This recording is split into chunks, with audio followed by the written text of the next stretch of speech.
Comfort Dog friends, I'm Holly and we have Comfort Dog Zillah, and we would like to read this book about Easter.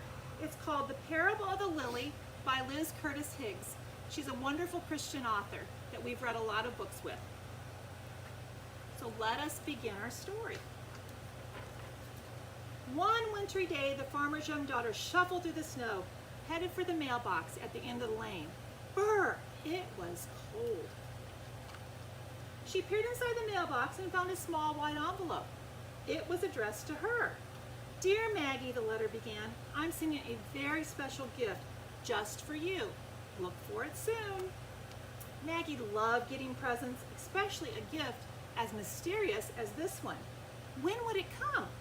Who was it from? What would it be? The farmer's daughter waited and waited, some days patiently and some days not so patiently. Then, one very ordinary afternoon, a box appeared on her doorstep. The gift had arrived. The farmer watched as his daughter excitedly tore off the wrapping paper. He was excited to see what she thought of her present. But Maggie didn't say a word. She just stared at the small wooden crate full of dirt. Dirt was not at all what Maggie had hoped for. Poking out of the soil was a small piece of paper that told Maggie how to care for her gift. And this is what it said. "Hide in a cool, dark place. Water as needed. When spring comes, bring it into the light." Then she knew it must be a growing thing like a bulb that would someday bloom into a plant. What a boring gift. Oh dear. Her long-awaited gift wasn't a toy or a doll or a game after all. The farmer could see that his daughter was very disappointed. His heart grew sad. The gift, it was from him. With a sigh, Maggie carried the wooden box down the steps into the darkest corner of the cellar and left it there on the shelf. Sometimes she remembered to water it, but most of the time, Maggie just plain forgot. But the farmer did not forget. He just waited and he watched. Spring came at last. The air was warmer and the gray skies melted into robin egg blue. What a welcome sight the sun was. It was time for the farmer to hoe his garden, getting the soil ready for the seeds that filled his pockets. Maggie wanted to help, so she marched down the cellar steps to get her own Maggie-sized gardening tools. That's when it happened. Searching for her toolbox in the darkest corner of the cellar, Maggie knocked the forgotten crate of dirt off the shelf. Crash! The crate splintered into pieces. Soil was everywhere, and the flower bulb that rolled to her feet showed no signs of life. What a mess! Maggie was mad at the box and even madder at herself. She swept up the dirt and threw away the broken box, grumbling under her breath.